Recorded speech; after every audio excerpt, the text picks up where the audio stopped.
So Blender has this super annoying thing where if you export an object in your scene, for example this cube, by default it will export everything in your scene, not just the selected objects. And if you've ever worked with game engines, you know that this is super annoying because it will, if you forget checking that, it will export the entire scene. And if your scene is really heavy, it will export many polygons and you will re-import and everything will be broken and you will just have a lot of pain. And I do not know why this is not checked by default, but it's not. And there's a pretty easy way to enable this by default, and I want to show you that now. So you want to open your Blender installation directory, which you can find on your C drive in Program Files, Blender Foundation, and then your Blender version.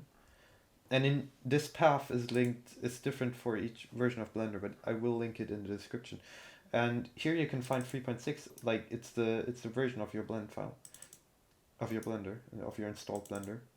And here you will find the scripts folder, and here you can go into the addons folder, and that's a lot of internal Blender tools. You don't need to know a lot about that.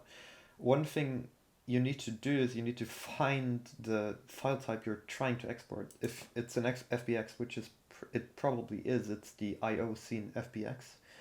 If it's not, then here that's the one for OBJ, and there are a lot of different ones for different file types. I'm just going to do it for FBX. You can go in here and you will find an init.py. You want to right click and open that with whatever editor you use. And all you need to do is in this giant file, search for use underscore selection double point bool property. So you want to search for this, which I have opened right here. And by default, this value will be on false. You want to set this to true and then just save the file and close it. And now if you restart Blender and export something as an FBX, it will have checked the selected objects by default. So you won't have to do this every time. And this has saved me a lot of pain because earlier when I didn't have that enabled, it was just every second time I would just mess it up and accidentally export everything. But if you just do this once, then you won't have to worry about it again.